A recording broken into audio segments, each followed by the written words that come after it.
Hello, everybody. Welcome very much to Inspired by Art with Jane Lazenby.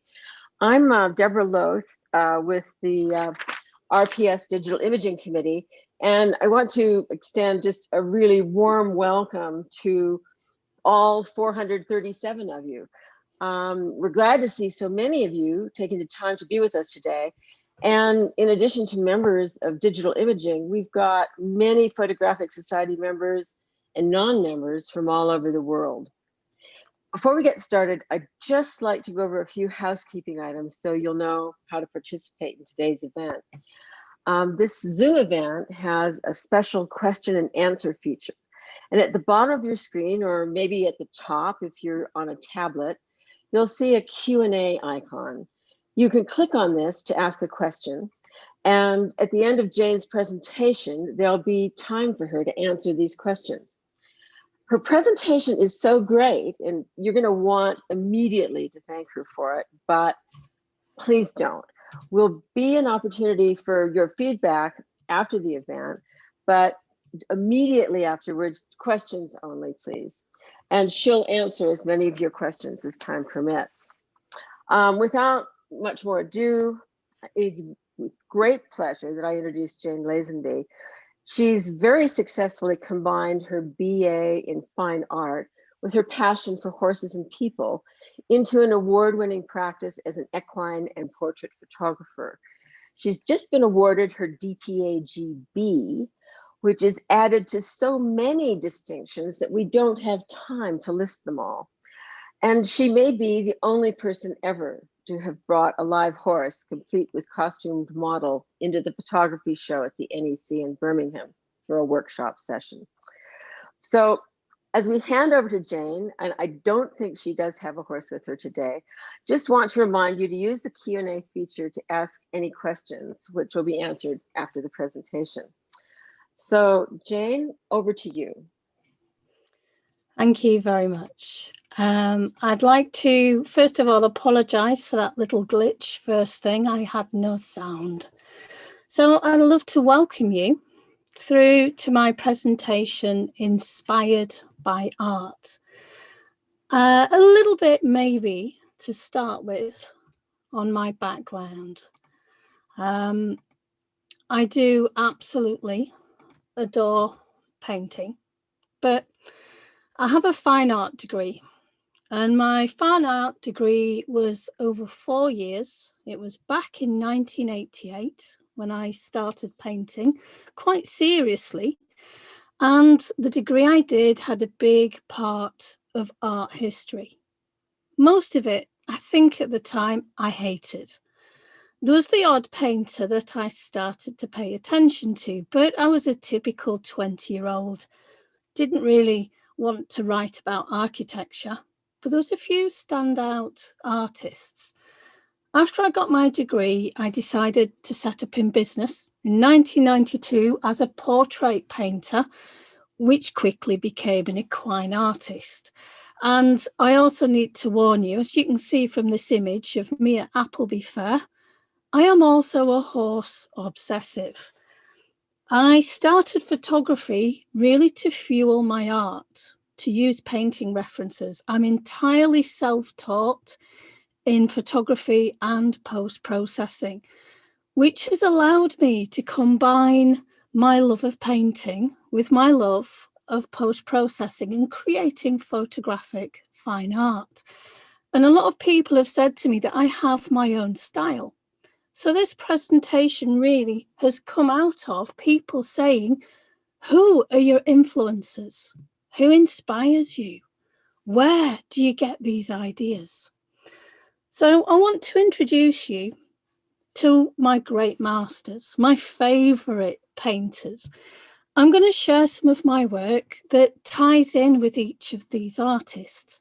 I also want to give you a little overview, a little flavour maybe of why I find these people so inspiring.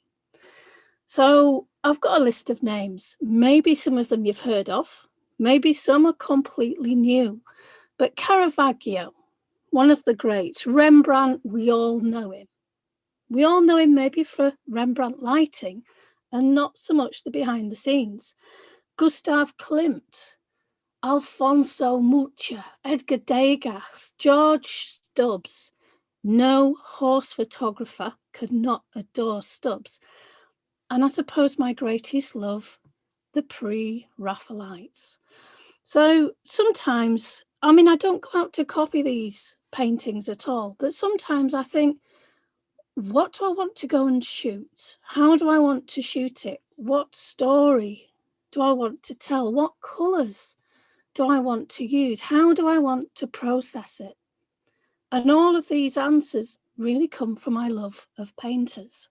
So I'm inviting you to experience how the art of others has influenced my own fine art photography. So first of all, Caravaggio. He's a bit of a great for me. First of all, you'll notice the sharp lighting, the darker backgrounds, the realism, the movement, gesture, sometimes even violent gesture within his paintings. But the contrasts and light are something I adore. I love working with one light. I like the emotional portrayal of humans, not just looking blankly out of a canvas at me, but they're either doing, actioning, feeling, experiencing. I just love also his shadows. I know when I first learnt a little bit more about studio photography, I read a couple of books. People told me that they loved this even light, and I just wanted shadows. So part of where I've taken the inspiration from Caravaggio is not only that dramatic light, but it's also the purpose of the figure. It's the movement. It's those dual colours and the feeling that it's very, very real. It's not too fairy tale. But also, Caravaggio, well, he was a touchy, very sensitive guy. He was very easily provoked. He also was tried for murder. He offended everybody by showing the bare feet of someone bending down at the cross worshipping Christ. So he was quite controversial. But I liked this feeling of the religious symbolism, that little sort of ability to look in. He was very inspired as well by Baroque painting. But I think for me, it's the drama of the light and that psychological realism that really drew me in with Caravaggio. Here I'm using my daughter as my model. I do still have to pay her with visits to KFC, but the idea of the symbolic hand gesture as well and how I use the colours. You can see this could have just been a normal portrait, but my love for the decorative, my love for the shadow, again trying to weave a story, trying to bring in more religious symbolism. I'm absolutely fascinated by the Renaissance hand signals. The difference between holding two fingers in a palm, which fingers touch, which fingers are elevated. And sometimes you can get wound up on research and finding out different things about the strangest of elements. And this was one of the things I really liked to find out more about was the hand symbolic gestures. Again, here you can see more of the religious referencing, but I just love the way I can add a story and add strength to my work. Now, another artist, almost just a perfect follow-on from Caravaggio. Again, we've got beautiful classic dark shadows. We've got beautiful painterly backgrounds. Rembrandt must be one of the best known artists in the world. Nearly all photographers know him for the Rembrandt light, but he would use one light source. The light source would be below eye level, and it would also be very yellowed because his interiors were lit, or his interiors and portraits were lit either by gaslight or by candlelight.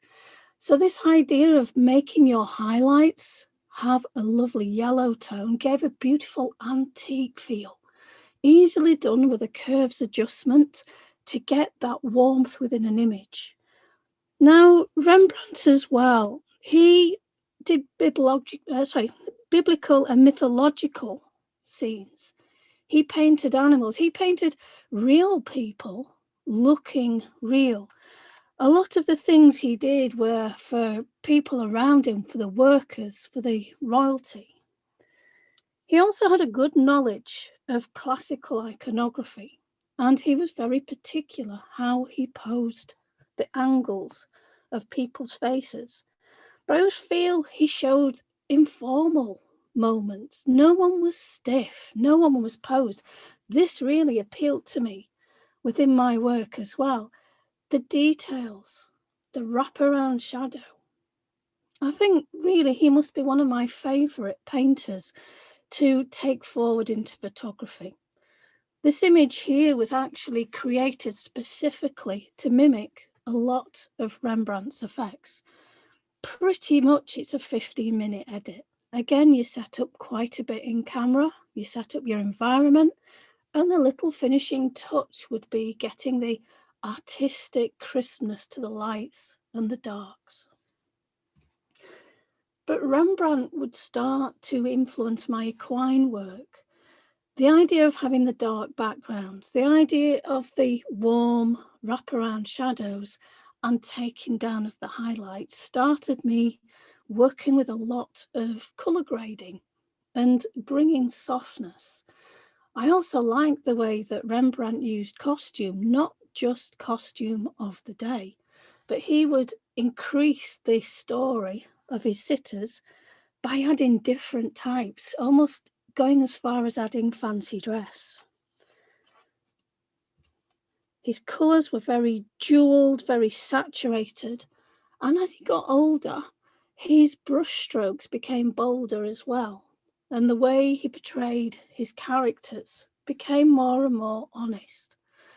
So for me, the idea of making little sets to shoot in, to try and collect different materials, or to put different colours within costumes, especially equine work, where I'm trying to create a colour harmony within an image. My work with textures is perfect as well to mimic those canvas backgrounds. I'm even at the moment making textures with my own brushstrokes to add the painterly feel. But I think I'm at my best where I'm investigating the relationship between equine and human. Or not so much the relationship between, but it's their bond together. And the idea of using the shadows to help to join the different elements together is perfect. One directional light also. And I could look at Rembrandt's pieces for hours. Each one has its own peculiarity, its own story, and its own relationship.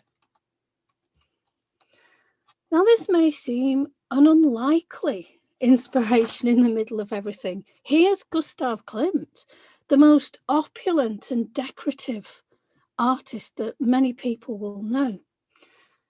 But I absolutely adore the decorative elements. I'm a little bit like a magpie for creating all sorts of different patterning and collecting all sorts of different broken costume jewellery, making backdrops, making headdresses. But what I like about Klimt, he has the femme fatale. He really has beautiful women with patterns and richness and opulence and all of this decoration. So Klimt, a little bit of his background, he was the son of a gold engraver, and he did start to work in his mid-career with a lot of gold leaf. And I think that's what we know Klimt as. We think of the Kiss painting. We think of beautiful, opulent, golden pieces. But he was unconventional. He was another guy that got into trouble. He was even accused of being pornographic, with his traditional allegory and symbolism becoming more sexual orientated. He was a bit of a recluse as well. But for me, it was the relationship between Émile Floch, who was a fashion designer, and his painting style, the two pieces married together. And it was almost the fashionista, the beautiful patterning of garments. I absolutely adore wearing pattern and using pattern in my work as well. But again, he's a storyteller. He's a most definite storyteller that allows us to almost see into the intimacy of the women he portrays. And for me, this is almost like a free-form painting to edit. Being able to use masks, use multiple layers, paint through masks, and create really sort of individual and unique effects. Another oddity is Alphonse Mucha. You'll know him from the most beautiful Art Nouveau illustrations on tins of biscuits, on posters. He was very much involved in illustration and theatre as well. Very stylized. He was a Czech painter, and he grew up with an intense Czech nationalism. He told a lot of the folk stories as well through his work. He did become very commercial and did a number of paintings in his later life, but the colour harmony in each of them is beautiful. The way the background just wraps around the figure and allows the opulence and the decorative quality of the garments, the props, the jewellery all come to the fore. He's fabulous as a draftsman as well, but it's almost the ethereal nature and the mysticism that pulls me in again. I think I'm a daydreamer. I love pretty objects. And for me to start to play with adding the symbolism, creating background elements, sewing beads onto corsets, adding little pieces. I'm literally painting my figures with objects. And being able to work and see a purpose. Often the shoot happens after weeks of preparation. Or I manage to find a few pieces in junk shops and I'm continually thinking of creating a story or a set. Again, looking at the rich colours as well. I'm not so much someone who likes to use pastels. I do like the darker shades, but to use the circular motif again and again. Here I've even got a reflector behind my model as part of my set before you see the willow woven decorative circle as well. But it's a little bit like collecting the pieces and presenting the end one. I became very interested in the way he used mandala patterns, almost in an iconography sense, where you've got the halo created behind the figure. So again, it's a little bit more Photoshop experimentation, a little bit more about creating a painterly effect where you flatten the image by lowering the highlights and raising the shadows. And that mimic of brushstroke really started to get a really strong illustrational feel. And I keep raiding the garden, bringing greenery in and trying to create something very unusual.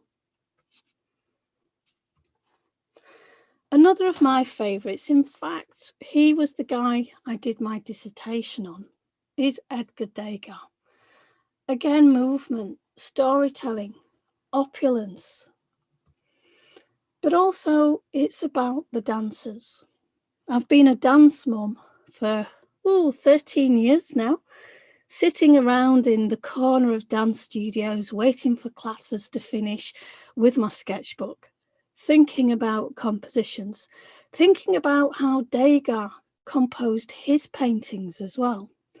He was just in his element, in his mid-career, when photography was invented. So that became something that he really took on board. And a lot of his paintings, you can see, are directly influenced from early images. So the composition is cut off. There is a feeling of movement of bodies through the frame, not that the frame is constraining them, they're actually escaping either side. I love the way he shows real people. He shows professionals rehearsing. He shows nudes washing. And the majority of his work, people are not looking out. The dancers are not aware of being observed. It's a real painter of modern life. And all of these characters, and again, the relationship between the characters is what fueled him. In his later life, he did lose his eyesight. He was like Monet with eye issues and eye problems. And he created more vivid colours, more bolder brush marks, almost a disintegration of form. And for me, the idea of adding more textures and creating paintings of my own to use as the textures to disintegrate the form started to give that heady theatrical look and that lovely brushstroke as well. My dissertation was Degas and his anonymous women. He did do society portraits, but I was really interested in the nameless people behind the scenes going about their everyday life. You'll see as well, we've got the distortion of light and that lovely cut off composition where your eye is echoed and brought back round by the flow within the dancers. This is one of my favourites. I think being a dance mum gives you an amazing opportunity to watch rehearsals and capture moments that are so painterly. And of course, when you give them more treatment with more textures, it really does increase that painterly effect. Well, I have to hold my hand up and admit any horse photographer really should pay homage to George Stubbs. He was the first artist ever to really concentrate on the horse. And he didn't just paint horses, he studied anatomy. And he also started by working under a surgeon in York and studying human anatomy and creating observational diagrams of the human body through different layers of dissection. He also did this with horses. So this is a time of no antibiotics, and he would hang a carcass of a horse from a beam and he would dissect and draw every section, giving artists and sculptors so much intensive detail about the skeletal and the musculature of the horse. His work is still used today to inform artists, but his work also isn't just about horses. He did sell to wealthy landowners, but it was about the storytelling. The moments here, you've got a prize-winning racehorse at the end of the race. The painting wasn't about him winning it. So for me, I took on Stubbs to find moments and the story. And again, a lot of Stubbs' paintings, he paints in a frieze with all of his subjects side on. So to be able to take that forward and create an image of training, that was perfect for me. To go and be able to give clients the choice of a Stubbs-inspired piece, of them holding their own horses. There was always a big feature of sky, landscape in the bottom third. And again, the detail on each horse, the light and the musculature. You'll remember the painting Whistle Jacket that we saw a couple of slides ago, the chestnut rearing stallion.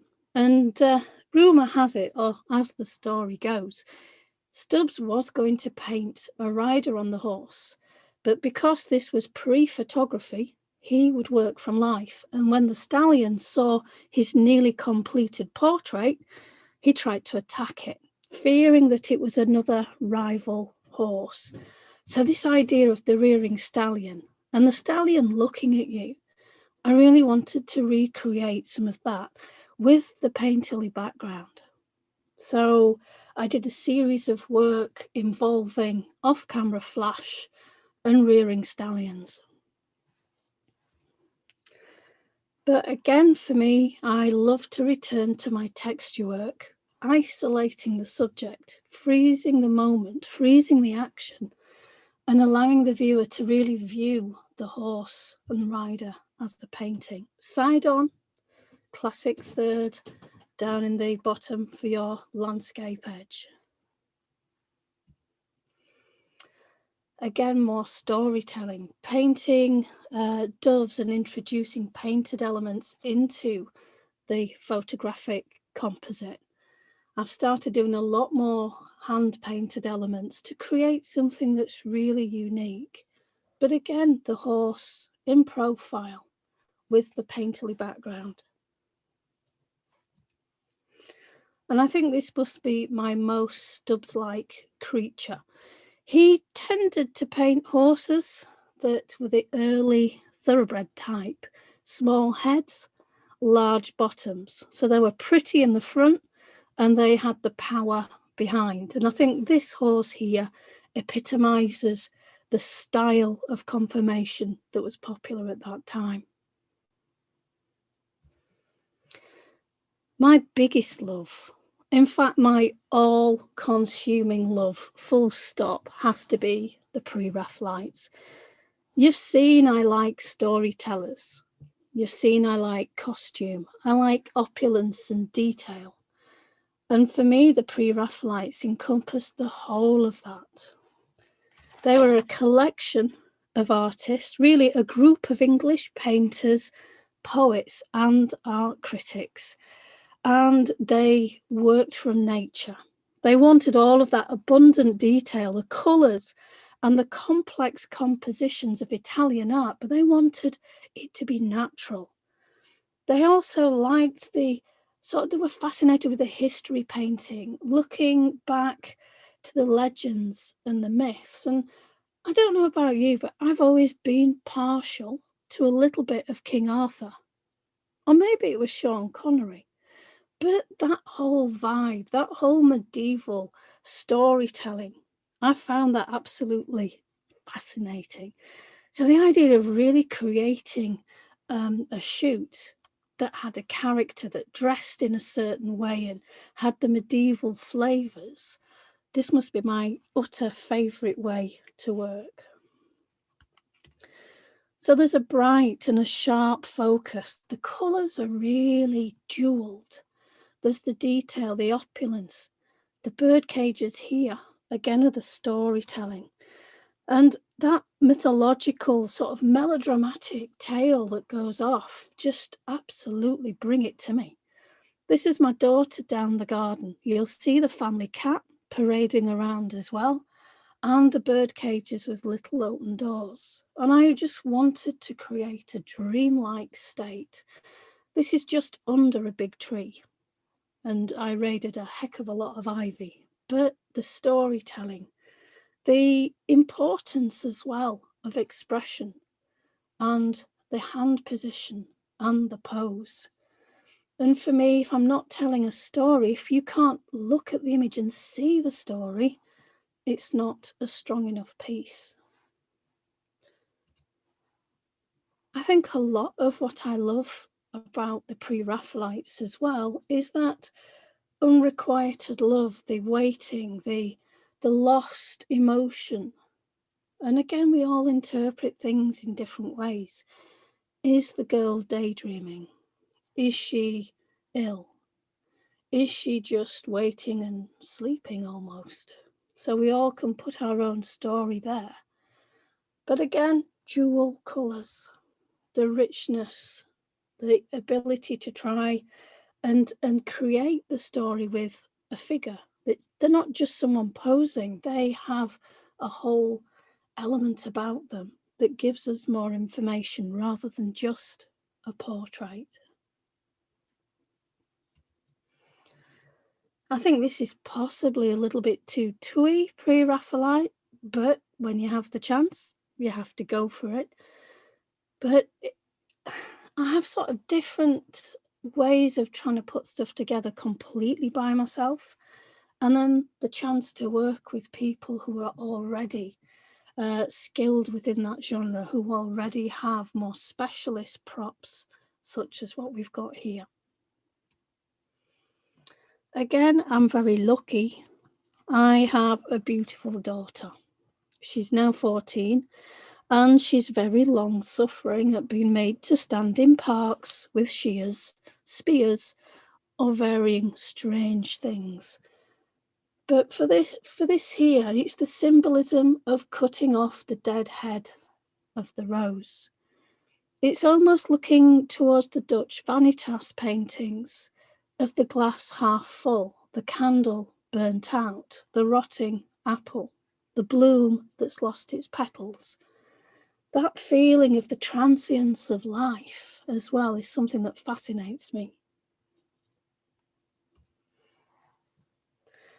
I've called this one the apple thief, but again, the story between the old horse eating the apples and the young girl who should really have been taking the apples back home. And again, my little one. This one is probably the most directly influenced by a painting. This one is influenced by Danae, not only with the colours, but also with the pose. And for me, the post-processing, again, is a slight raise in the shadows and a dip in the highlight, just to give a slight flattening of the form. Now, I'm very lucky that I live 1 mile away from an amazing stately home called Cannon Hall, which was the home of the Spencer Stanhopes. And John Spencer Stanhope, who had strong ties with the pre-Raphaelite painters. So I've grown up with a pre-Raphaelite collection 1 mile away, and also a fairy garden made in a pre-Raphaelite classical style.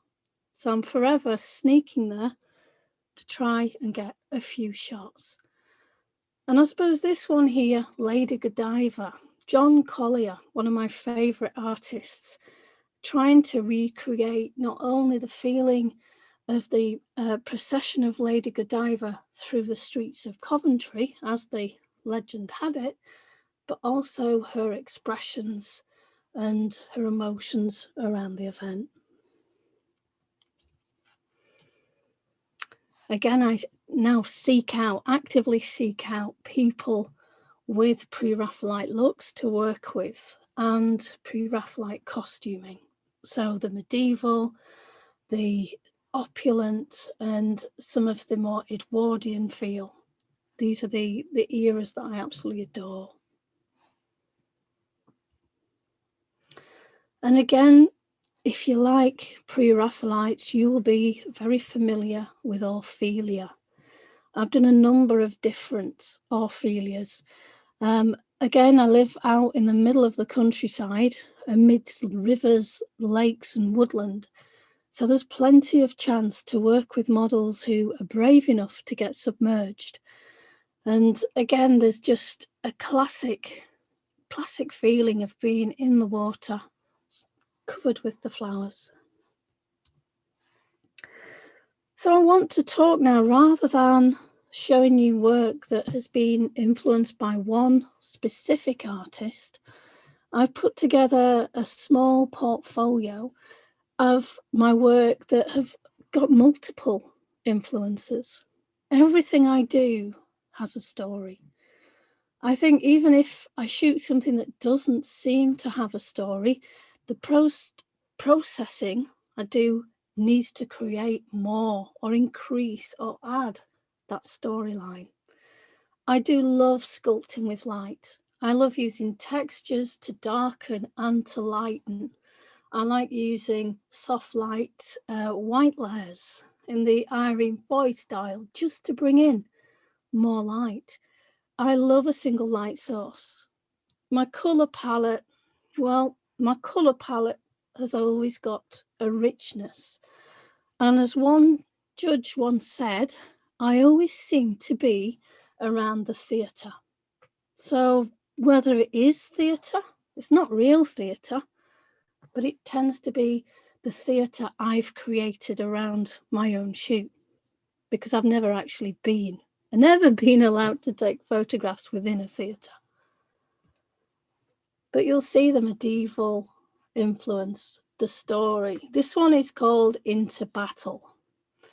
So for me, creating composites had to tie in not only with the compositional rules that I know as a painter, where I'm looking at my 2/3, I'm looking at the rule of thirds here, and I'm looking at where the eye would travel. I also want to show the detail, the styling, spending hours sewing on, braiding onto different garments. That becomes a very important element within the story. You can see not only my influence of Degas, but definitely Stubbs. But another thing I like to do is to take things out of context. It's not a composite. I found a ballet dancer that was quite happy to do this move on a horse. The horse had no bridle. All I've added is a few hand-painted texture layers to create more of a painterly finish. But I thrive on the unusual. I thrive on trying to create a different story. Even leaning on popular TV series is a little bit of inspiration. And again, the pre-Raphaelites with the medieval feel, the jewel colours, the jewellery, the sparkling headdress as well, trying to create that story around them all. Client images. Now, it's quite funny that I started working this way for me. And now it's very, very popular for a client to contact me wanting full styling treatment, and their end goal is a pre-Raphaelite piece for the wall or a really sort of styled fine art piece. I'd no idea other people would really like my little daft obsessions, but it's quite wonderful now that I actually get booked to be able to share that. Again, the poor child gets dragged out, but the strength and fragility. And for me, this image, it was very important that they both had their eyes shut, because not only was there the trust factor there as well, it also seemed to add to the dreamlike quality. Bringing the family together for a photo shoot, the first thing I decided I needed was to think of the diagonals, the composition, the environment, the props, and then the rest of the shoot fitted beautifully together. So I'm a single parent. I've been a single parent for 9 years, and my family is Pearl, the cat, Tessa, the dog, and Lena, my daughter. So this really is my little pre-Raphaelite family version. But the idea of the styling and creating the painterly backgrounds really has gone across the board. I now create workshops for other photographers that is all about the painterly feel.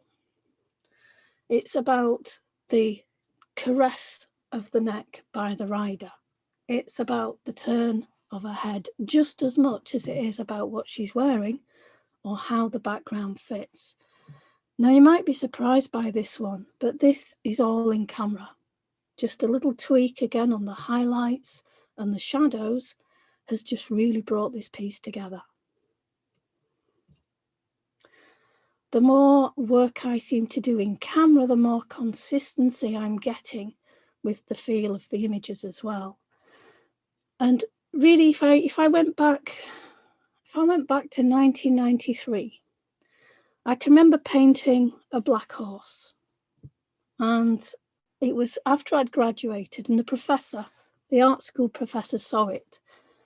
And he said, "Why are you painting a black horse?" And I said, "Because he's beautiful." And this professor said, "What's he doing?" "He's doing nothing. He's just standing there. It's a nothing painting. There's no story." And I think that all that time ago, that has really stuck with me. That if I do photograph a horse, what is the horse doing? The horse has to have a purpose or a story, or his traveling tour, or we read it in a certain way. So a lot of the education as an artist, as a painter, has really prompted me to look at different elements in my photographic work, not only with where do I direct the light, where do I soften away the shadow, but most definitely in the composition, the relationship, and the story. This is one of my favourites, The Knight's Prayer. Again, I'm very lucky to work with some high-class horses and high-class riders. But the idea when I found the story that the knights pray in front of their horses before they go into battle to keep their horse safe and for them as well to be safe, I really needed to recreate that feel.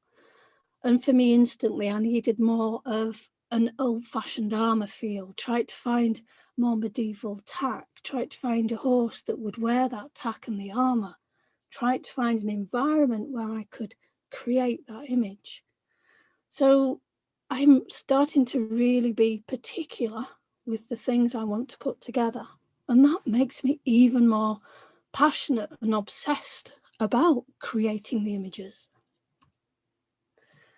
The idea of putting the flowers into the horse's mane, hand sewing the halter, dressing the handler, and having, it's almost a little bit like Klimt's Femme Fatale crossed with the pre-Raphaelites flowered opulence with a little sprinkle of stubs. Because for me, the horse has to look correct. The horse has to have its ears pricked. It has to have a shine in its eye. But this, I think, was a real breakthrough point for me. It was something I was so proud of. All of the elements came together.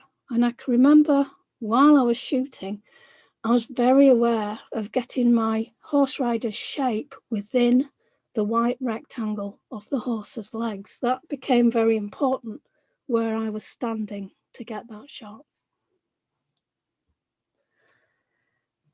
And this need to create starts to manifest in composite as well. If I can't put the elements together, well, I'm going to put them together digitally. I'm going to see if I can marry different elements, unite them with textures, and create more storytelling. So I did a series of work about COVID-19. And I imagined back in April last year that we were like marble statues in our homes. We were locked in, never had a lockdown before. And I imagined that we were stone. And if COVID came under the door and it travelled up your statue, it would crack you into 1,000 pieces. And of course, once I had that thought, I had to illustrate it. I had to find the horse and girl, which I'd shot a year before, but I had to put this concept, this storytelling together. Sometimes I don't need the human for the story, but my idea of working with equines is not just to do a straight shot. I mean, it's a beautiful horse, but why not increase the Baroque vibrations about this breed? He's a Lusitana. He's got the Roman nose. He's got the curvaceous neck.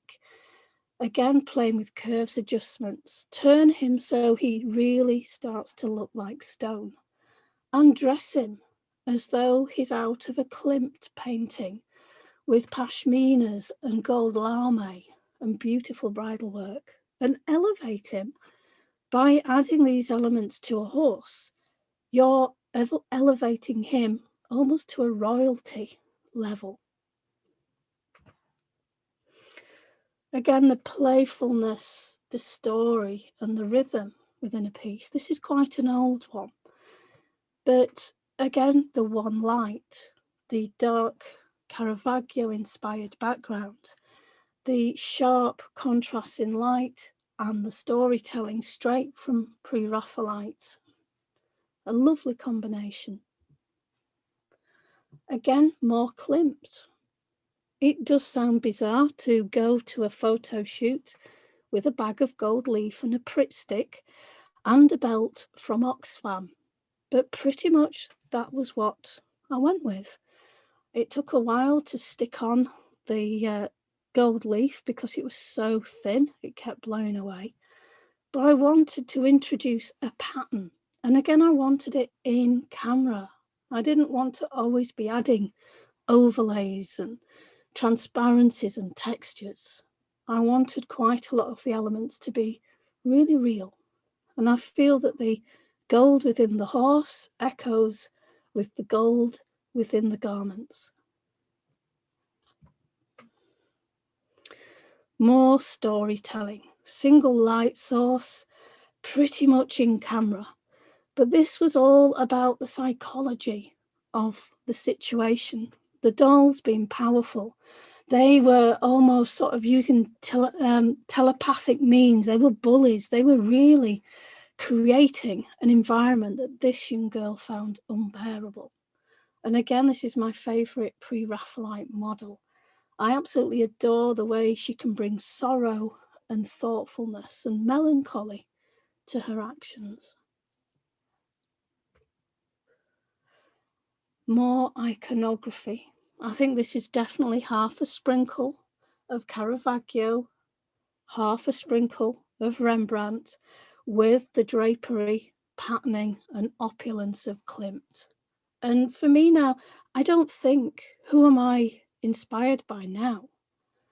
I start to drape, I start to place, I start to create props, and then the shoot starts to happen and things gel together. The idea of the theatre, though, creating characters. The guy could just sit there. The girl standing at his side could just be looking blank. But instead, I told him he was a Judas. He was going to betray his queen. He had a secret plan, and he was going to overthrow everyone and be successful. And I told her, don't trust him. He's your best soldier. Don't trust him. And then literally I stood back and I asked them both to play their parts. And the shoot was amazing. I'm sure you all have a time where the hairs on the back of your neck stand up. Whatever you were creating, whatever happened when you pressed that shutter, it made you electric. So not only the styling, the horse, the props, the colours, the environment, but the way they interacted together. So I think I can most definitely say I am inspired by art, by many different artists, different combinations of. But I'd like to hope that I've inspired you as well.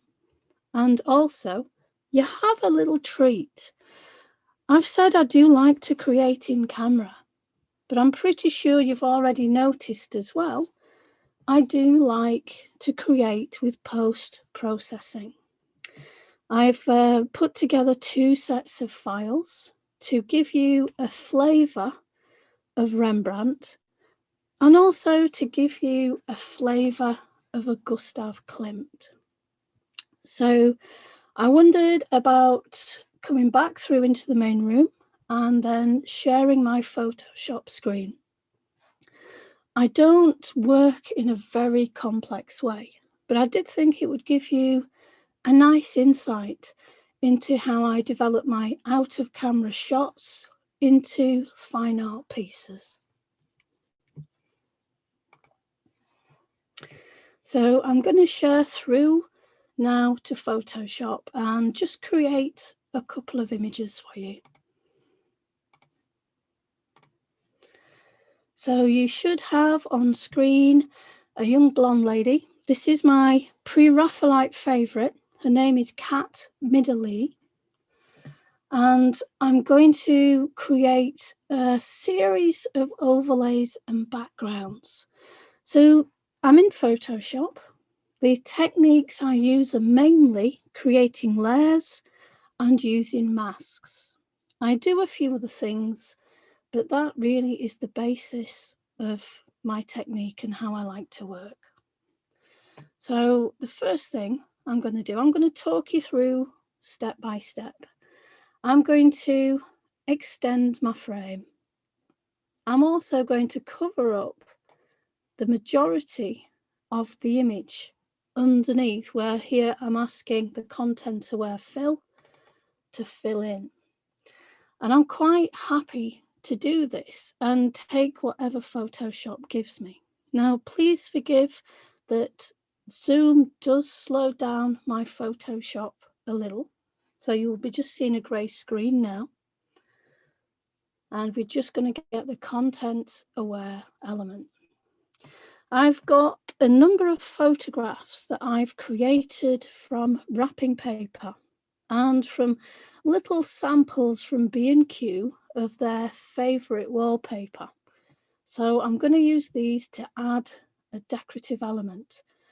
I've chosen this image. She's got quite a direct look, but I adore the hand that she's placed on her own shoulder. I enjoy that movement within the figure as well. My original point with my out of camera was to create a story with a figure in the background and a figure in the foreground. But I feel this probably would translate better if I was going to now create more of an opulent image. So at this point, I'm hoping and praying that Photoshop speeds up a little so I can bring in my next layers. But I'm going to use masking to create the difference between the layers and use blend modes to change the transparencies as well. So come on, Photoshop. Yeah, we're there. Or are we? Right, that's okay. I've got some colour flowing through. So I'm going to open a couple of my overlays that I've prepared. So just bear with me, as I've got a whole nice file of images that I've created. So I'm going to bring 3 or 4 of my wallpapers through. You'll see them opening up on screen in a second. And I'm going to start immediately by overlaying some. And I suppose what's going through my mind at this point, what colour scheme do I want to bring? I like the paleness of her hair.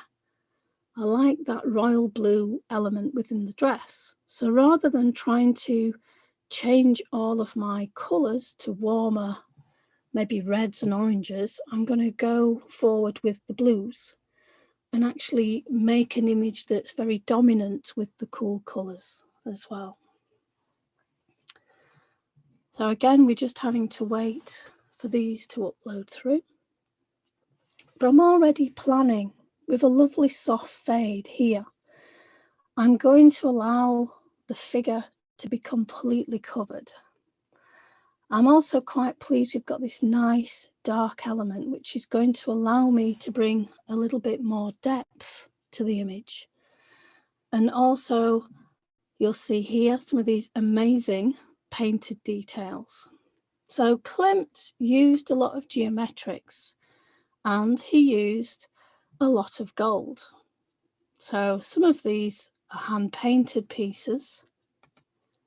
Some of these are B&Q wallpaper. And here's a really good wallpaper piece. So I'm just going to drag down all of my decorative pieces. So it's almost like a painter's palette where you can see the colour that you might want to dip into. Now, I could have done all of this behind the scenes, but I think it's quite important if I'm going to show you how I'm going to work, that I show you all of the elements that I'm going to work. So I've literally down here got my little palette of excitement. So I'm going to just reduce the size of my image. And here I can go straight through to my move tool and drag through patterning directly on. I'm going to get myself 2 or 3 patterned elements, and then I will go and start to work. I'm not going to work with the red. This one, this is tiny. I need that one. I'd like to work with that. I would like to work with that. And that one. So if I close my bottom element, so I can minimize that. And now I want to create. I'm going to turn off the layers that I'm not going to work with immediately. Just checking my resolution here, we're okay. So I'm not a great editor in using things like content aware fill and elements like that. I'm very much a hand editor. I prefer to be able to hand mask and work around the figure that way. So the first thing I will do is to put a mask on and set the paintbrush up. And in fact, what I'm going to do is invert my mask, which will allow me to paint on with a white brush where I want the mask to be. And I quite like working like this so that I can go around different elements. I can introduce colour as an infill and really play with the patterned elements. So I'm just going to zoom in a little. I'm going to bring through some of the texture here and allow it to shape where we're going to see our scarf. A lot of Klimt's pieces have the most beautiful flow around the figure. And the flow here that I'm wanting to achieve is the length of that lovely scarf as well. I'm liking how the scarf colours are harmonising with this blue as well. And we're just waiting for the mask to catch up. I'm going to reduce the brush size and take up the hardness. And for me, it's going to be multiple overlays. I'm hoping that you're not going to just sit there and watch overlays go on, that quite quickly we're going to get through to the element of shaping and using those overlays.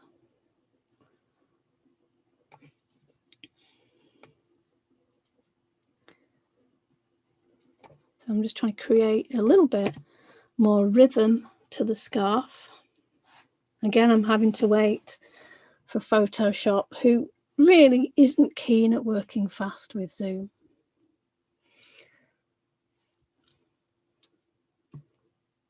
In fact, Photoshop is working painfully slow with Zoom at the moment.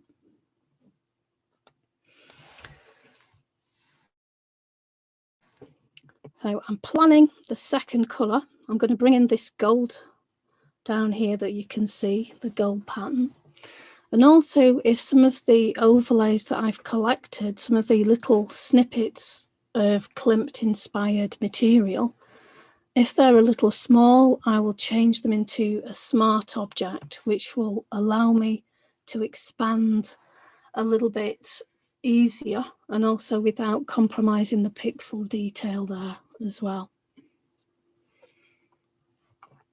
So now I'm starting to get worried that Photoshop will decide it's going to have a crash. Oh, mere mention of a crash and it decides to book its ideas up. So I'll go through and open the next colour. I quite like the way we've curved around and got the edge there of that image. But Photoshop has gone back into its little chasing its tail action. But it'll come back out soon. I'm going to need to put a background around the hair so that we really push forward the face. Quite often I would glaze an element of a portrait to allow it to push the focal point forwards. So I'm going to go into the Move tool before Photoshop decides it's not playing.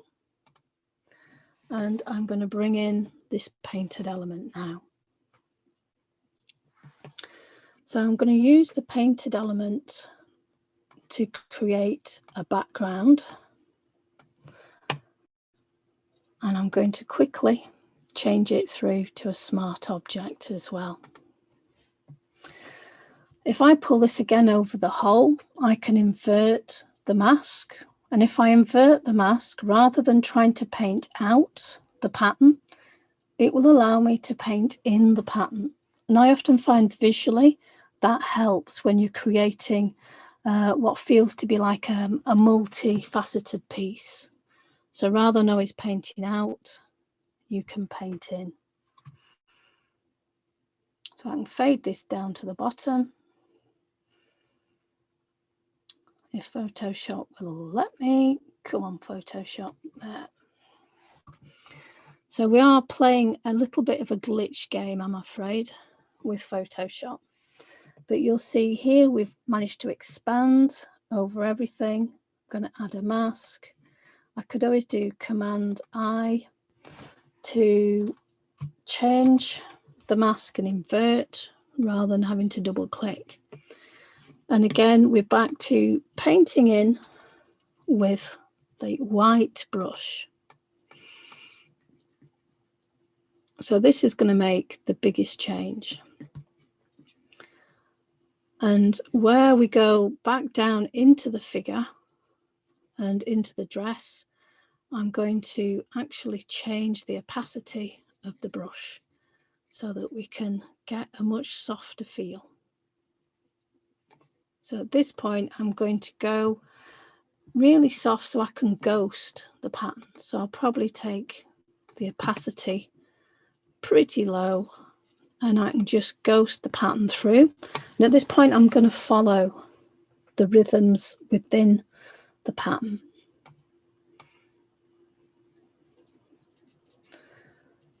So I can really control elements that come back in. Swap between the white and the black to create different edges. And again, bring that lovely sort of double overlay feel. Just so we've got an element coming through. So this sort of ghosting and multi-layering is what I really enjoy doing. I'm going to go back in though with a small brush and create a little bit more detail. Give us a much more refined edge. So we're probably about 2 overlays away now from being complete. And I'm starting to put in or differentiating between patterned elements. So some patterned elements I'm making much, much louder and more important, and other ones we can allow to sort of be pushed back. So the idea of masking patterns is something that I really like to do. At the moment, I'm just working with a mouse, so I'm not working with a tablet. But I must admit, working with a tablet does make things extremely quick. So I can add more patterned elements through. I can make things be more obvious or I can soften things away. But you'll see that we've controlled the background elements nicely without being too strong. So I'm going to really create a soft brush and I'm going to put some of the pattern through into the hair. You'll hear me clicking away, low opacity, just losing a few edges.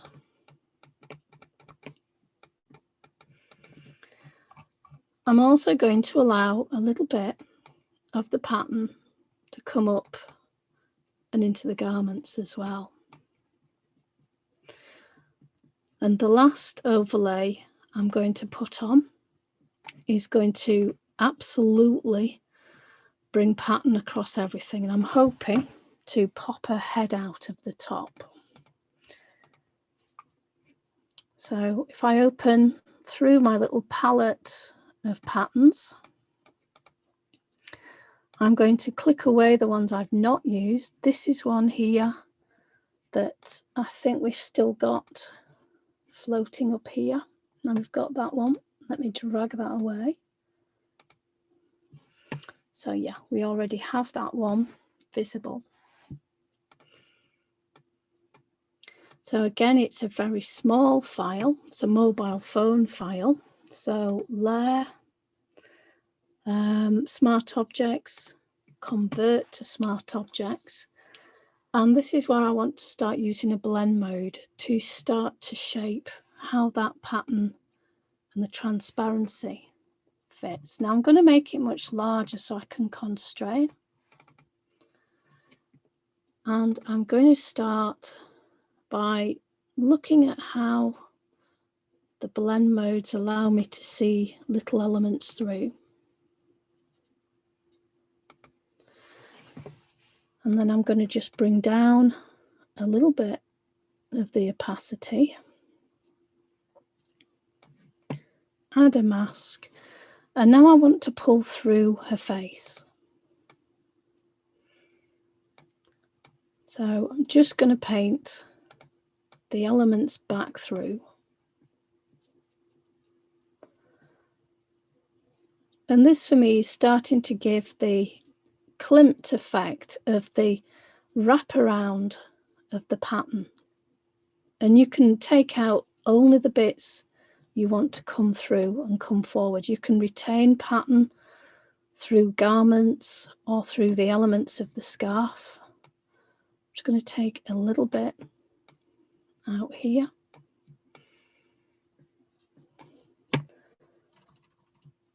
And at this point, I always feel I've got a brush in my hand and I'm glazing or I'm pulling forward or I'm tinting. And I'm just going to make up some of the hair edge when I'm masking out. So we don't even have to go to how the hair actually is. I'll take off a little bit more through the body.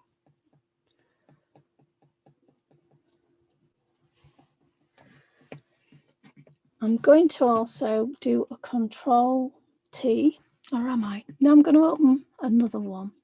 I know I said that was going to be the last one. This one I think is the one I need to open. And it's another tiny one. But again, I want to use this as an overlay and use the blend modes. I'm not going to worry about this covering the whole image either. But I want her to feel that she's peering out. And this is the bit I love. I don't know which blend mode I'm going to use. I don't need to know. I want to look at what actually happens. And it's the visual effect that I enjoy the most, which is going to be where I stop. And this, to me, this stops being photography. And this starts to be where I always feel that I'm creating art, because it's not prescribed. It's not you that's doing a certain thing. You're just looking and observing and listening to how the image is being created. So I'm just rotating. I'm looking at the placement of the warm elements and the placement. These two larger areas, I think, really need to be placed quite carefully so they don't over-dominate. And also you'll notice I don't rehearse these edits. because you lose your excitement, you lose the creative feel if you go through something so many times. So I'm going to just bring this through a little more and bring the head through, or in fact, rather than bringing the head through, I'm going to steal the mask below, which is where we brought the head through the last design. So I've put my finger on Alt, I've clicked with the mouse, and we've stolen a mask. I have a little bit of residue through the face, so I'm just going to up my opacity, get a bigger brush, maybe not quite that big, and just take off that little bit more.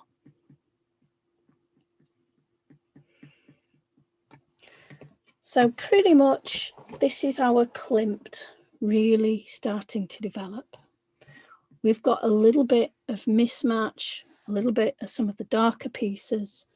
So I'm going to put one piece over the top. It's also a point where I'm aware I never know when to stop, but I'm also aware that we need 15 minutes for our Rembrandt. So I'm just adding and pulling through a few of these other elements. Let me bring that one right up. I'm going to take off the existing mask. In fact, it's, excuse me, while I quietly invent a new swear word for Photoshop, because it wasn't quite playing the game I wanted it to.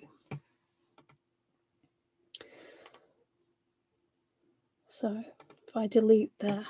Now my final layer, where I'm trying to unite all my elements, is about, do I want to subdue the end piece?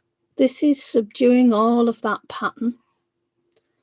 Or do I want to create darker elements? Now the dark Caravaggio brain in me goes, hell yeah, I love that.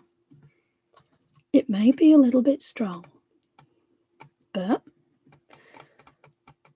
yeah, I'm going to go for this. So I'm going to bring out the important elements for me, which is the expression in those fingers. It's the gracefulness of the neck. It's the peep of the cleavage to give a slight eroticism, a slight voyeuristic feel. And then I'm just going to lighten through the bottom, just so you get a little bit more feel. So that's our multi-layered Gustav Klimt. Again, the layers can turn off and on. You can experiment for many hours with the different combinations and how elements sit together. But I love the free form, the feeling of keeping adding until the image starts to speak, till you start to get a softness. So I'm going to let that image go now. I'm just going to click that one away. And I almost want to finish with what will seem to be a speed edit. If Photoshop will be as kind to allow me to work quickly. So we've got a punk in Liverpool. He was a little bit embarrassed to have a ruff round his neck. I've just slightly straightened him.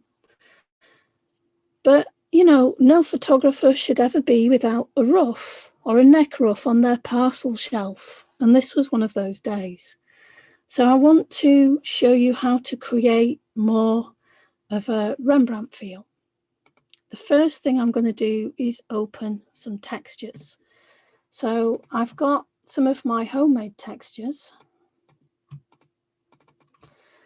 They're all art paper or wood.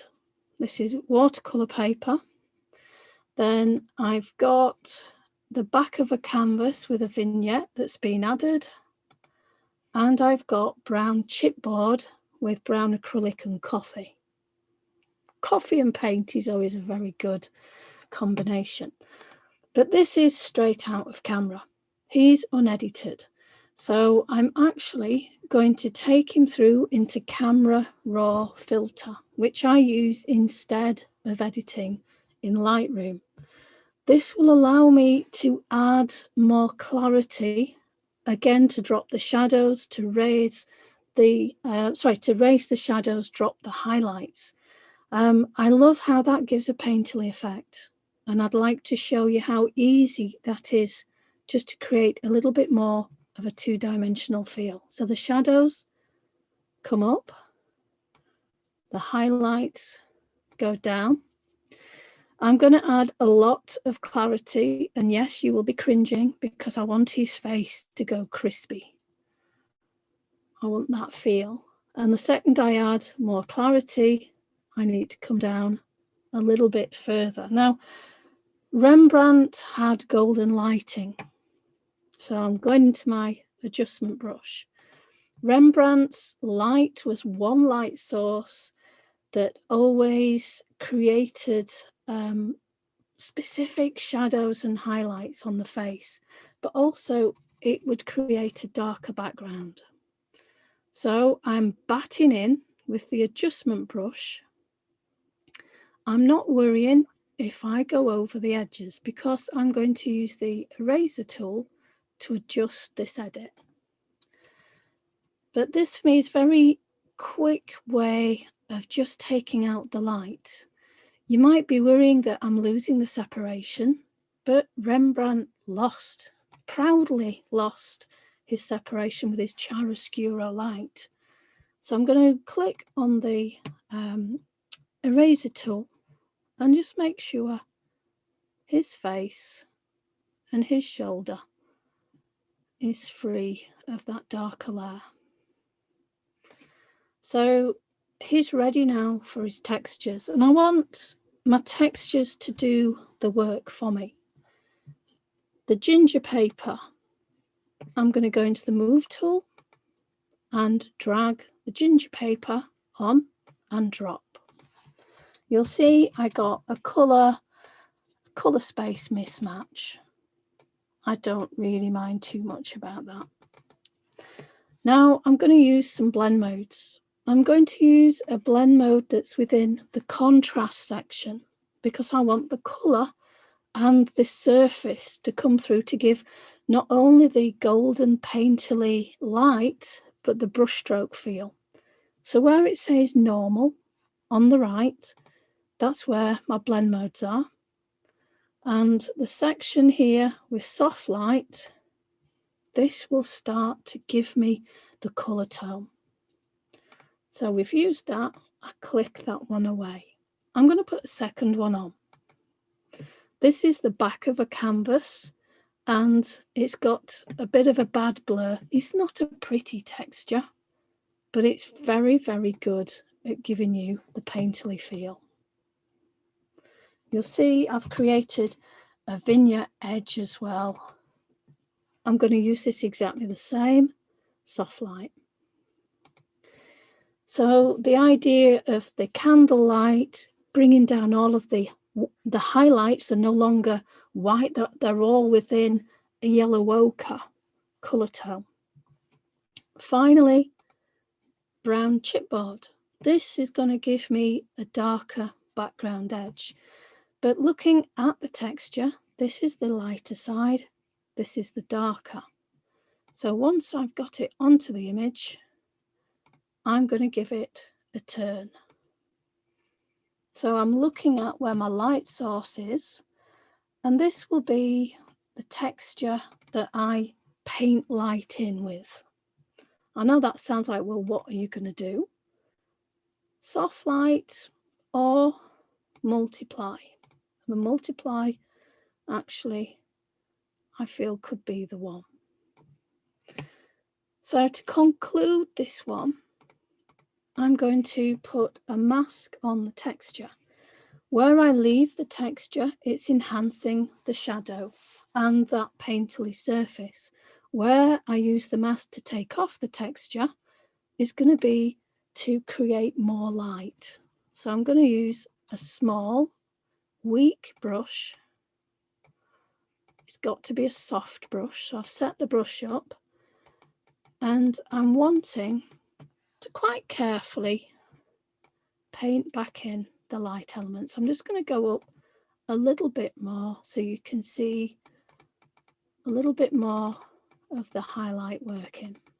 If I want to add detail, I can actually go really zoomed in, and I can add more light to the catch lights. I could even add more light to make the front of the lip look a little wet. But here you see, you can really create the feeling of more directional light, and the texture is helping you shape and create. I'm just going to do a little bit more work. You'll see that I can start to create more of a painterly feel by following some of the creases.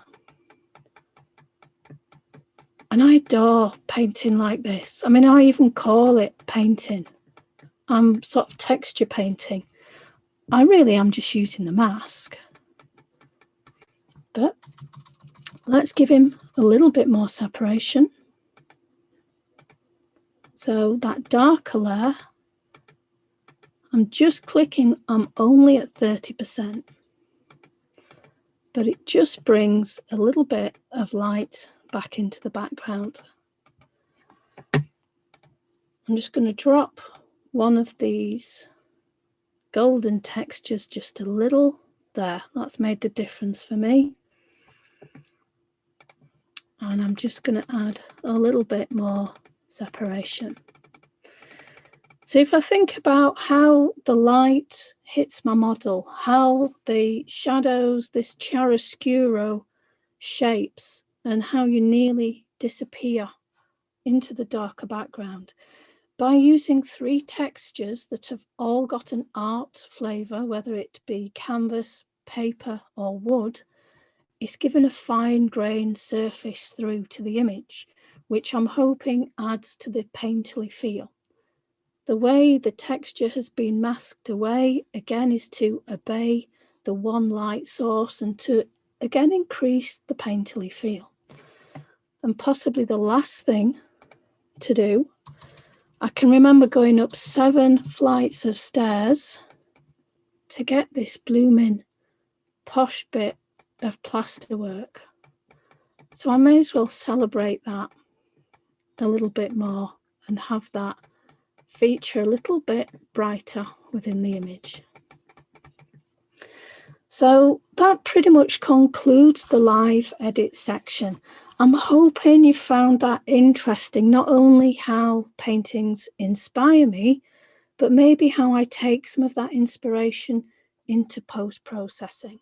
So I'm happy to come back into the room and answer any of your questions. Thank you, Jane. Now is the time for you to ask Jane any questions you may have. You can click on the Q&A icon at the bottom of your screen, or if you have a tablet, it might be at the top. If you want to comment on today's event or send your thanks, please save that for the survey that we will send you in a couple of days' time. So questions only now, please.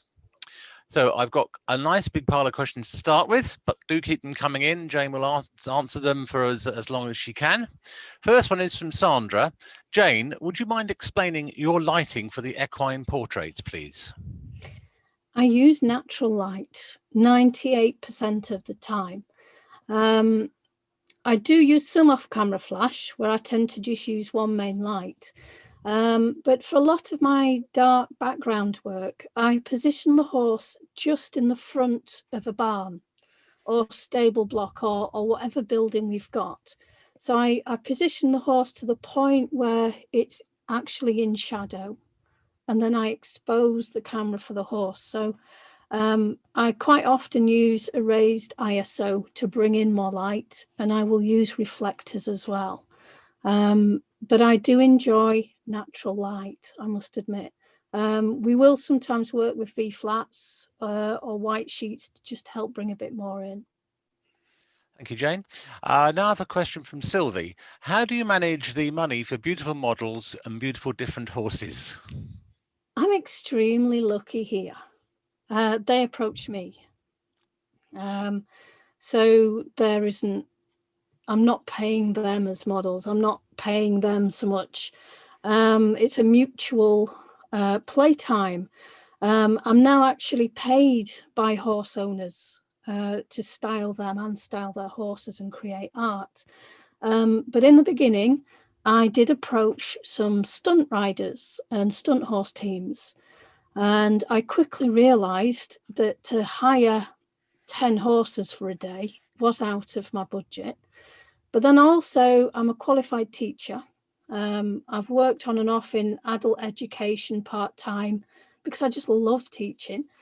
And it became really sensible to get 10 photographers together, and we all went and we all put our hands in our pockets, and it became affordable for everyone.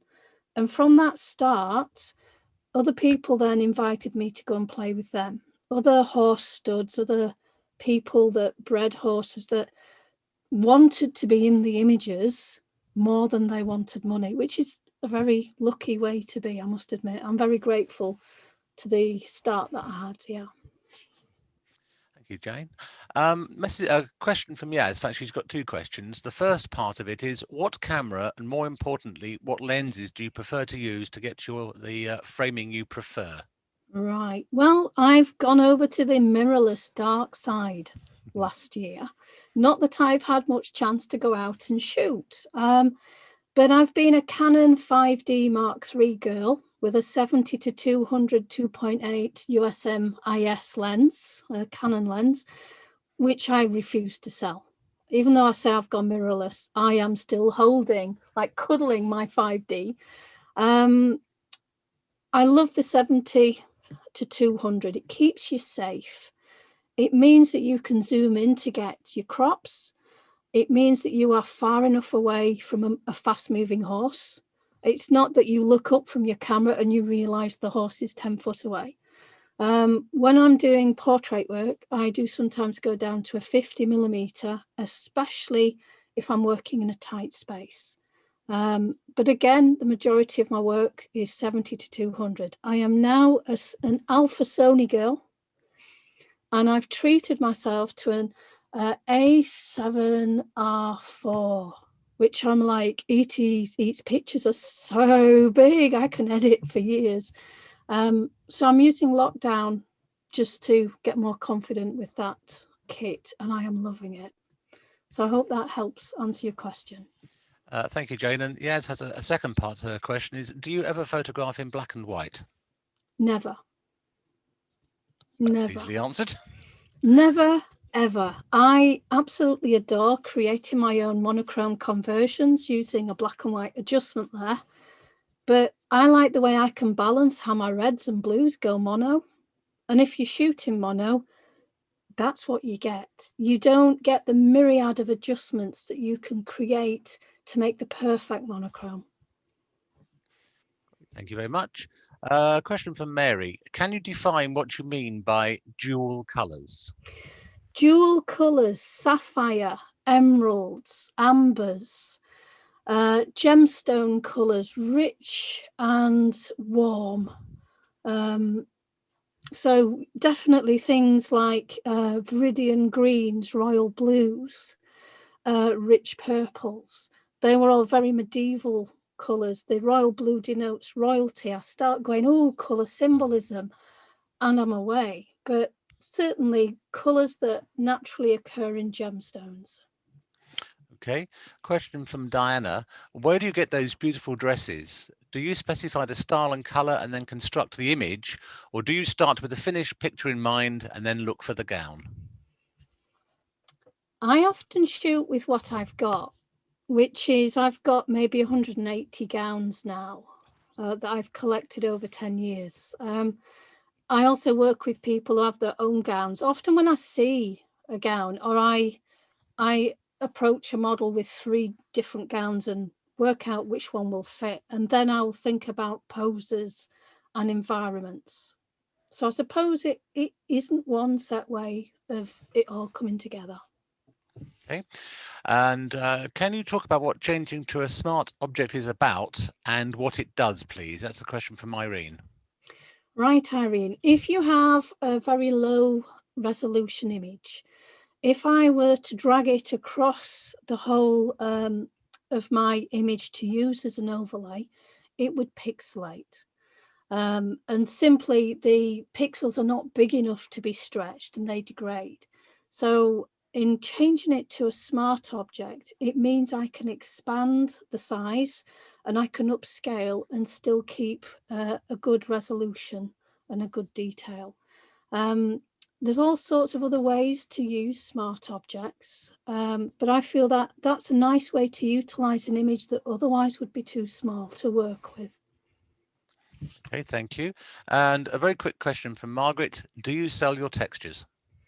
Yes, I have a little Etsy shop. I also sell my handmade halters, mane and tail brushes, whisker brushes, and fine art prints. So just look for EJ Lazenby Photography on Etsy.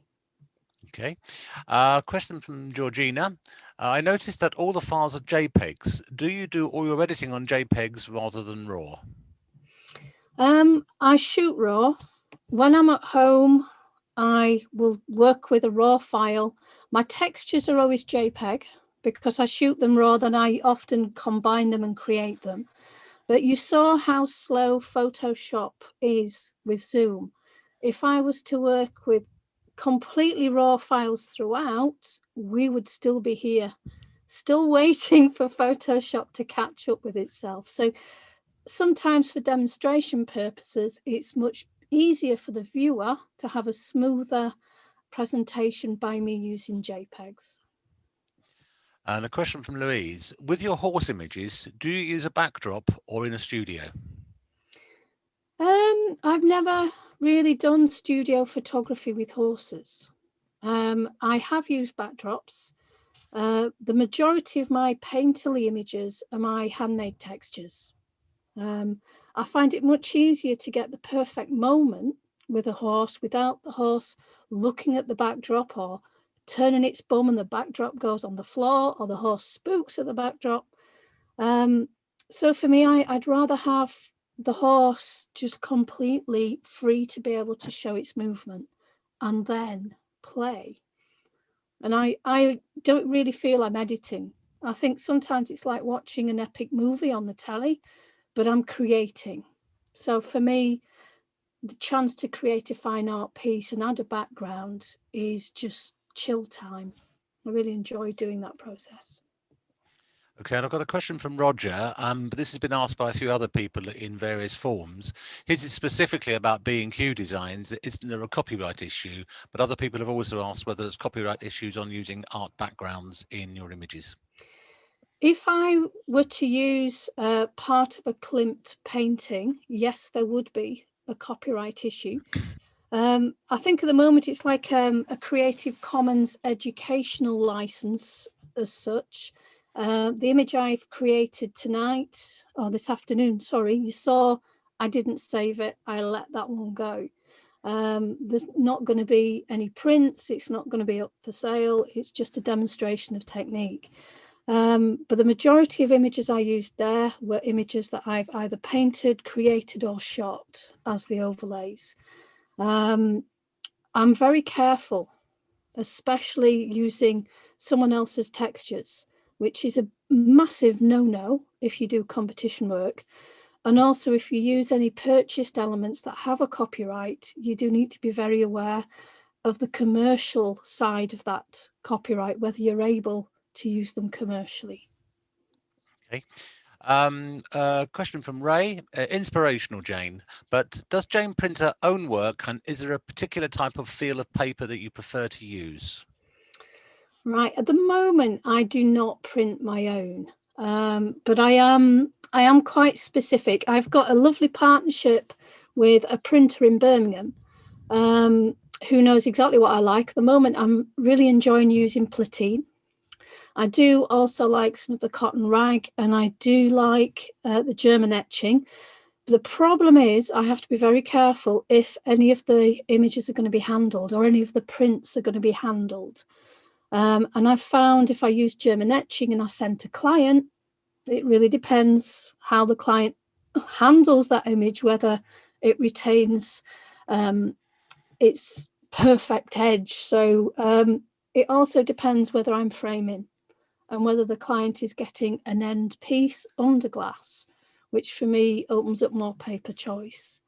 I would love to print, but having a cat, a dog, a child, and not a lot of room, having a really nice big printer isn't an option at this point in my life. I wish it was. Wish it was. Okay, actually, just a quick question from me on that I've just thought of. When you frame and put them under glass, what kind of glass do you prefer to use? I do use standard picture glass, to be honest, rather than the non-reflective sort. But I am careful where I hang. And I often, when I'm creating big pieces of art for a client, we actually look at where the client wants to hang a piece as to where the reflective possibilities are within that room with window location and such like. And I do prefer art panel and canvas to actually working under glass as well. Okay. Question from Mary. Your horses tend to have a bright sheen. Is that good grooming, or do you apply a technique? I do sometimes cheat. I use a light and a dark curves adjustment there. I brush over the highlight elements, and then I will also darken the shadow elements, so I'm increasing the tonal contrast. At this point, though, this is how I would paint. You'll see the painting behind me has got bright lights and good shadows. I would actually, at the end of a painting, I would go back over the highlights with my brush. So it's a technique I'm very familiar with, and it does translate really nicely to curve adjustments. So if a horse doesn't have a shine, he will by the time I've finished with him. But I have been known to get a stable rubber and baby oil out and actually finish the final groom on the horse before I do the photo shoot. And a question from Louise. One of your Caravaggio images looked as though you used a smoke bomb, or was it a texture? I do like my smoke grenades.